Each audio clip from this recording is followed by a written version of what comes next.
Please be seated. Good afternoon, dear sisters and brothers. And happy 13th anniversary to all of us. Can we greet one another? Happy 13th anniversary.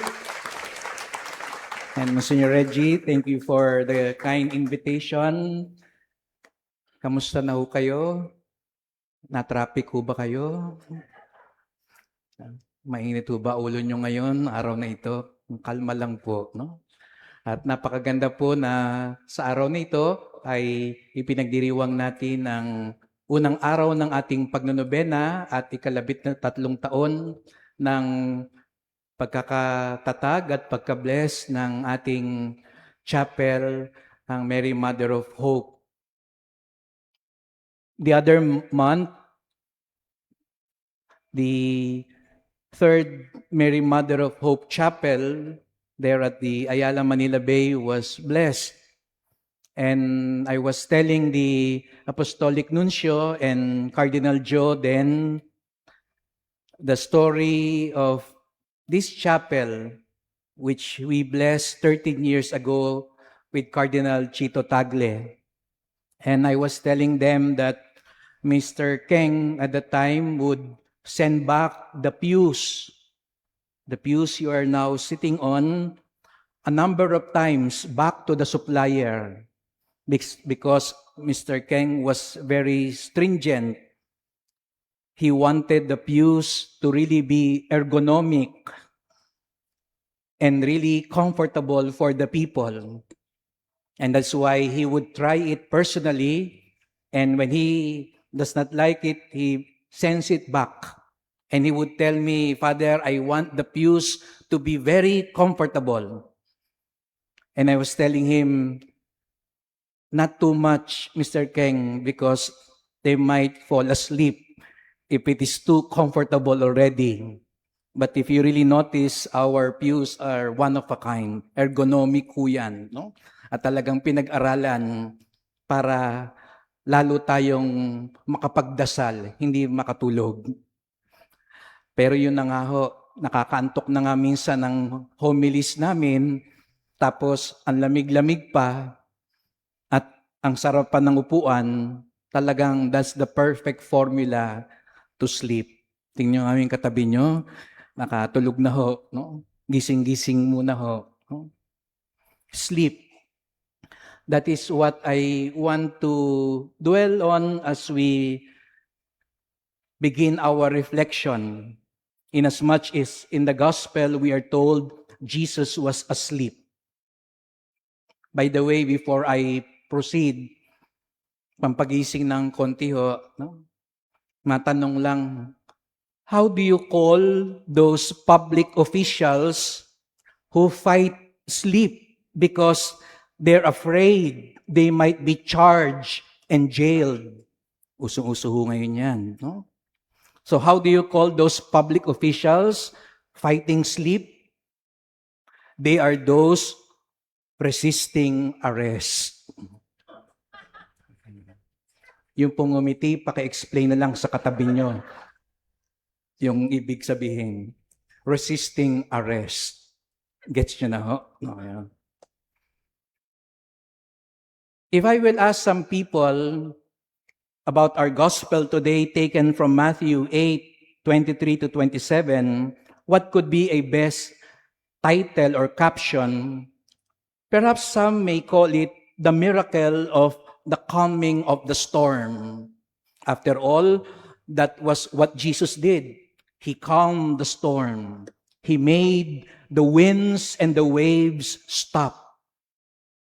But the deeper miracle is something more than just calming the storm. I remember, I saw some fellow pilgrims in the Mass when I was leading pilgrimages to the Holy Land. When we reached the Sea of Galilee, and when the boatman brings us to the middle of the lake, and then stops the engine, and then tells me I can now give my reflection in the stillness of the Sea of Galilee. Before I begin my reflection, I would play a song May baon pa akong speaker noon, no? Bluetooth, so that I could play a song every time we would go to certain places or churches. And the song that I would play there whenever we are at the Sea of Galilee is entitled, Sometimes He Calms the Storm. Sometimes He calms the storm. Mamaya hanapin nyo sa Spotify, no? O sa YouTube yung kantang yon. But towards the end, as the singer says, sometimes He calms the storm, he would add, sometimes He calms His child. Sometimes He calms the storm, and sometimes He calms His child. And that brings us back to what I was saying earlier, that the deeper and greater miracle is not the calming of the storm, but actually the calming of the hearts of the disciples. The real storm was not outside the boat, but inside the soul of the apostles. The miracle, therefore, is not merely stilling the wind and the waves, but stilling the hearts and transforming the souls to make them more trusting to the Lord. And it is for this reason that I find our theme for this year's fiesta and anniversary very beautiful and moving. Hope in every heart, peace in every heart. Can we repeat it? Hope in every heart, peace in every heart. Hope in every prayer. Hope in every prayer. The disciples said, Lord, save us. We are perishing. Notice that the disciples did not begin with faith. They began with fear. Their prayer was imperfect, desperate, almost panic. Yet Jesus still answered their prayer. And that is one of the most consoling truths. God does not wait for perfect prayers.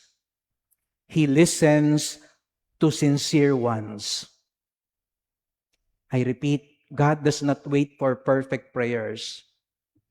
Sometimes we wait for the perfect request, the perfect delivery, the perfect moment, but not so with God. What He is waiting for is our most sincere prayer. Sometimes we think prayer works only when we are composed, eloquent, or holy. But the gospel says otherwise. Some of the strongest prayers in scriptures are cries of despair. Like what Peter said, Lord, save me. Or Bartimaeus, Jesus, son of David, have pity on me. Or the thief at the cross, Lord, remember me. Hope begins not when the storm ends, but when we still dare to call on Jesus in the middle of the storm.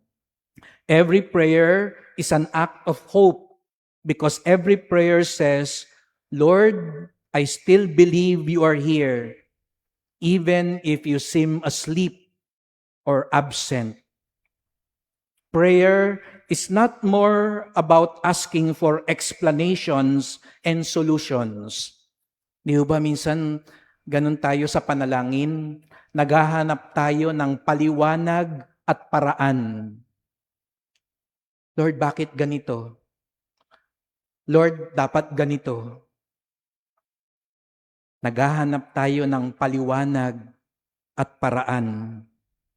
Pero sa totoo pala, yung pag-asa sa panalangin, ang dapat hinahanap ay ang pangako ng Diyos. Hindi paliwanag o paraan, kung hindi pangako ng Diyos. Faith and hope are not believing not only that God can calm the storm, but that God is already in the boat before the storm began. Isn't it that is also the lesson we can get from our Blessed Mother, Mary, Mother of Hope? He teaches us this kind of hope. She was not asking for any explanation, for any reason or justification. Despite not completely understanding everything from the Annunciation to the cross, Mary simply said yes. Mary simply believed. Mary simply had hope in every prayer because she believed in the promises of God. Hope in every prayer. She prayed not because she knew what God would do, but because she knew who God is. Hope then is not expecting an easier life, but expecting a faithful God. The fruit of hope in every prayer is promise. The fruit of every hope in prayer is promise. Secondly, peace in every heart. Why are you terrified, O you of little faith? Jesus calmed the sea with just a word. But before speaking to the wind, before stopping the wind, Jesus first spoke to the disciples. Jesus first stopped the fears and anxieties of the disciples. Why? Because a quiet sea is useless if the heart remains restless. There are people surrounded by silence, yet filled with anxiety. And there are others surrounded by chaos, yet deeply peaceful. Totoo naman po yun, di ba? Meron ho iba, tatay-tahimik lang. Pero kumukulo-kulo pala at ang gulo-gulo ng nasa loob. Pero meron din na maingay animo ang kapaligiran. Magulong magulo animo ang buhay. Pero natatagpuan pa rin niya yung kapayapaan sa kanyang kalooban at puso. Katulad ng ating mahal na ina, lalo na nung nasa paanan siya ng krus, kahit na nagsisigawan na lahat, kahit na ang daming galit, kahit na ang daming ingay, tahimik pa rin ang kanyang puso because there is peace in her heart. Peace does not come from the absence of storms, but from the presence of Christ. The world defines peace as control, everything going according to plan. But Jesus defines peace as communion. Di ba? Kaya ang dami-daming gera. Akala ng iba, magkakaroon ng kapayapaan pag may control. Pero hanggang ngayon, hindi malutas-lutas ng gera. Ang problema, hindi kailanman magkakaroon ng kapayapaan. Dahil control ang habol ng gera. Pero ang pinapakita ng Panginoon, the way to peace is not control, but communion. And this is what the disciples eventually realized, communion with the Lord. Peace in prayer means realizing the presence of God. If earlier, hope in every heart is about promise, peace in every prayer is about presence. And that is what the prophet Amos wants to tell the people in the first reading. Because the people seemed to be asleep, because they were hardened of hearts. They were doing everything they want. They chose sin and wickedness. And that is why notice in the end, the prophet Amos said, prepare to meet your God. In other words, remember you are in the presence of God. Remember, you will face God.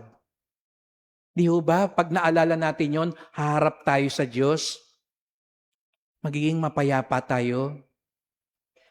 Yung mga makasalanan, kakabahan sila. Pag pinaalala sa kanila, harap din kayo sa Diyos. Maakwit ka man, kunin mo ng pinakamagaling na abogado, mag-people power ka pa, harap pa rin tayo lahat sa Diyos. At yun ang dapat nating huwag kakalimutan. At yun din ang magdadala ng susi tungo sa kapayapaan. And that is what Mary kept in her heart, that whatever happens, she will face the God who invited her to be the mother of the Savior. She will face the God who told her, do not be afraid. You will face God, and that is why you will have peace. And so, sisters and brothers, let us remember these two graces in our first day of our novena. Hope in every prayer, peace in every heart. And I'm sure for the past 13 years, that has been happening in this chapel. When Cardinal Chito decided to name this chapel Mary, Mother of Hope, he wanted that this chapel would become an oasis, a place of serenity, especially in this jungle called Makati, ng dami-daming stress, dami-daming away, ang dami-daming pressure, ang dami-daming gulo. At itong chapel na ito, dito matagpuan ng bawat nagdarasal ang pag-asa at kapayapaan. Kaya kung makatulog man kayo, at natitiyak ko marami na ang nakatulog sa chapel na ito at lumalabas ditong refresh na refresh. Sana din paglabas natin sa chapel na ito, punong-puno din tayo ng kapayapaan at pag-asa kahit na maraming bagyo at unos sa ating buhay.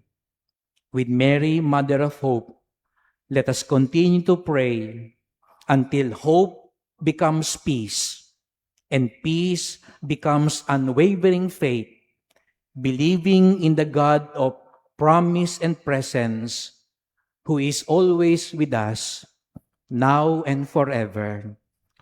Amen.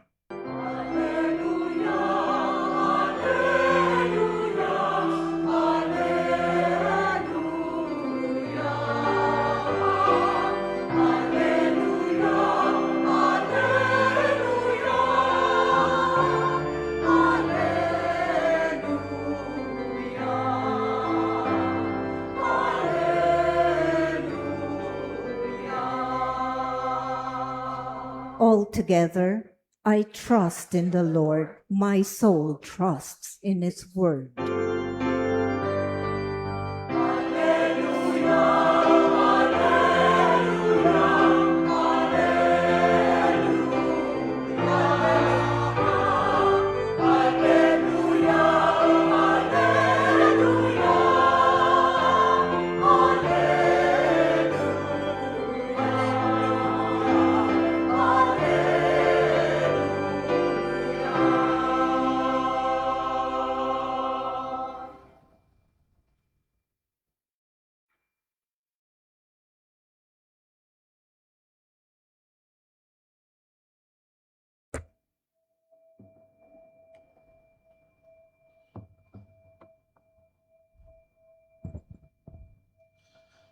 The Lord be with you.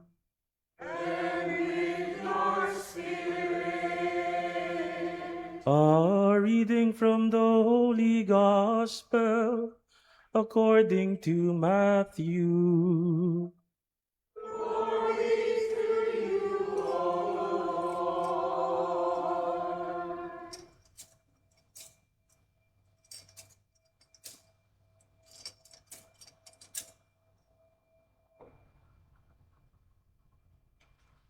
As Jesus got into a boat, his disciples followed him.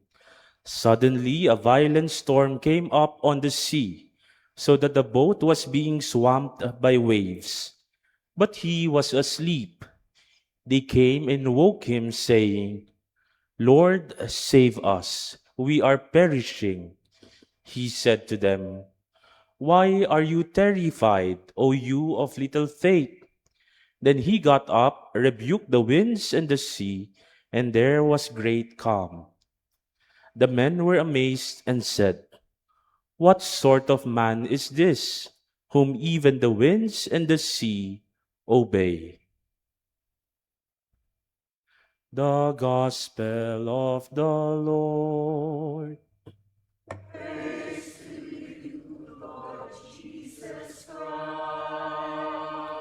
Please remain standing.